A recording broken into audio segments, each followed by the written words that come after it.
Shalom saudara-saudara yang terkasih di dalam Yesus Kristus.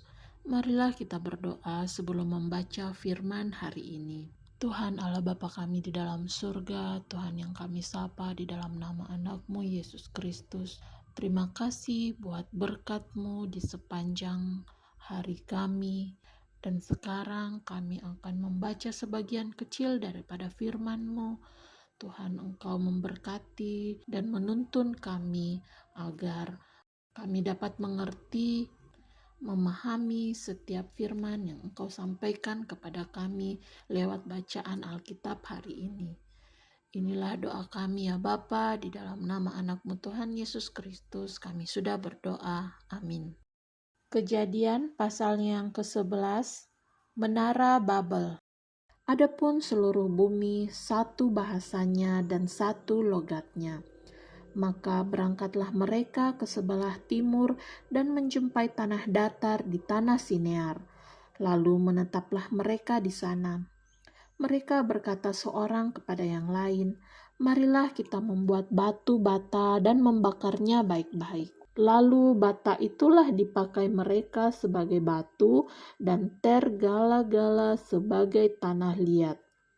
Juga kata mereka, "Marilah kita dirikan bagi kita sebuah kota dengan sebuah menara yang puncaknya sampai ke langit. Dan marilah kita cari nama supaya kita jangan terserak ke seluruh bumi." Lalu turunlah Tuhan untuk melihat kota dan menara yang didirikan oleh anak-anak manusia itu. Dan ia berfirman, "Mereka ini satu bangsa dengan satu bahasa untuk semuanya. Ini barulah permulaan usaha mereka. Mulai dari sekarang, apapun juga yang mereka rencanakan, tidak ada yang tidak akan dapat terlaksana. Baiklah kita turun dan mengacau balaukan di sana bahasa mereka, sehingga mereka tidak mengerti lagi bahasa masing-masing." Demikianlah mereka diserahkan Tuhan dari situ ke seluruh bumi, dan mereka berhenti mendirikan kota itu. Itulah sebabnya sampai sekarang nama kota itu disebut Babel, karena disitulah dikacau balaukan Tuhan bahasa seluruh bumi, dan dari situlah mereka diserahkan Tuhan ke seluruh bumi. Keturunan Sem. Inilah keturunan Sem. Setelah Sem berumur 100 tahun, ia memperanakan Arpaksad 2 tahun setelah air bah itu. Sem masih hidup 500 tahun setelah ia memperanakan Arpaksad, dan ia memperanakan anak-anak lelaki dan perempuan. Setelah Arpaksad hidup 35 tahun, ia memperanakan Selah. Arpaksad masih hidup 403 tahun setelah ia memperanakan Selah, dan ia memperanakan anak-anak lelaki dan perempuan. Setelah Selah hidup 30 tahun, ia memperanakan Eber. Selah masih hidup 403 tahun setelah ia memperanakan Eber, dan ia memperanakan anak-anak lelaki dan perempuan. Setelah Eber hidup 34 tahun, ia memperanakan Pelek.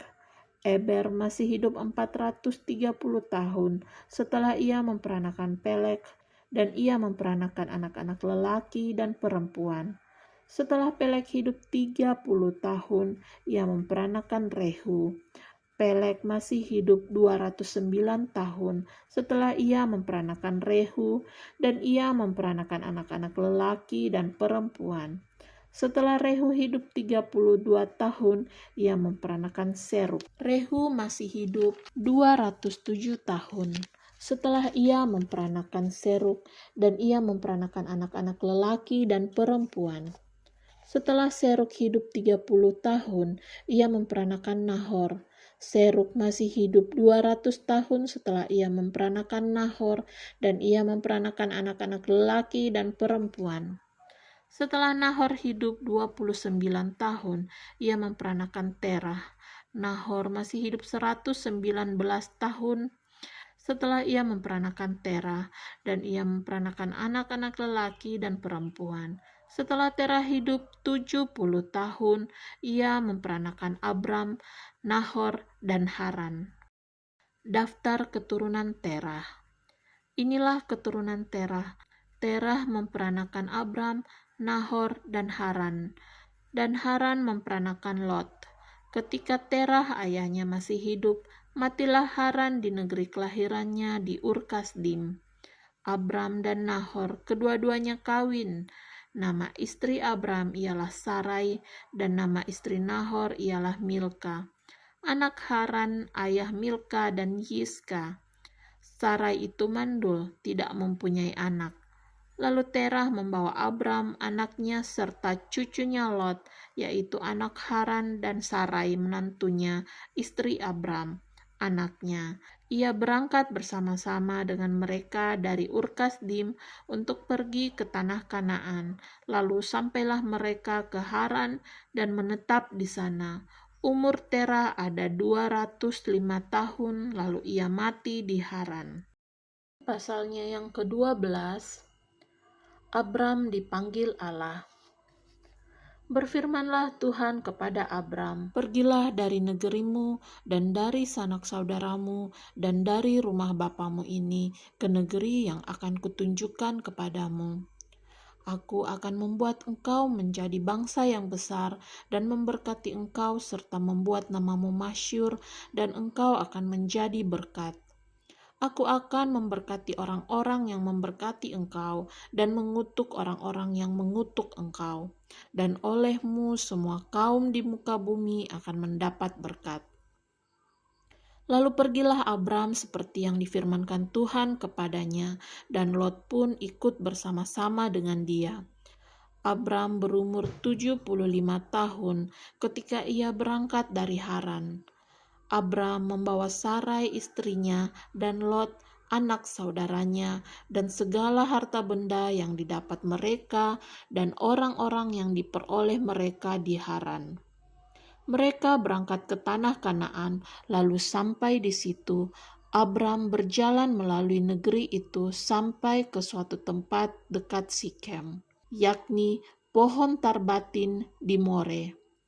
Waktu itu orang Kanaan diam di negeri itu. Ketika itu Tuhan menampakkan diri kepada Abram dan berfirman, "Aku akan memberikan negeri ini kepada keturunanmu."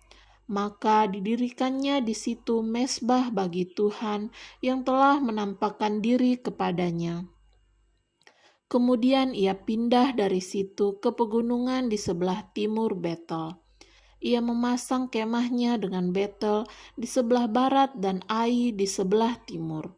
Lalu ia mendirikan di situ mezbah bagi Tuhan dan memanggil nama Tuhan. Sesudah itu Abram berangkat dan makin jauh ia berjalan ke tanah Negeb. Abram di Mesir. Ketika kelaparan timbul di negeri itu, pergilah Abram ke Mesir untuk tinggal di situ sebagai orang asing, sebab hebat kelaparan di negeri itu. Pada waktu ia akan masuk ke Mesir, berkatalah ia kepada Sarai istrinya, "Memang aku tahu bahwa engkau adalah seorang perempuan yang cantik parasnya. Apabila orang Mesir melihat engkau, mereka akan berkata, 'Itu istrinya.' Jadi mereka akan membunuh aku dan membiarkan engkau hidup. Katakanlah bahwa engkau adikku, supaya aku diperlakukan mereka dengan baik karena engkau, dan aku dibiarkan hidup oleh sebab engkau." Sesudah Abram masuk ke Mesir, orang Mesir itu melihat bahwa perempuan itu sangat cantik. Dan ketika punggawa-punggawa Firaun melihat Sarai, mereka memuji-mujinya di hadapan Firaun, sehingga perempuan itu dibawa ke istananya. Firaun menyambut Abram dengan baik-baik, karena ia mengingini perempuan itu. Dan Abram mendapat kambing domba, lembu sapi, keledai jantan, budak laki-laki dan perempuan, keledai betina dan unta. Tetapi Tuhan menimpakan tulah yang hebat kepada Firaun, demikian juga kepada seisi istananya, karena Sarai, istri Abram itu. Lalu Firaun memanggil Abram serta berkata, "Apakah yang kau perbuat ini terhadap aku?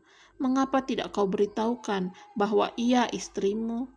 Mengapa engkau katakan dia adikku, sehingga aku mengambilnya menjadi istriku?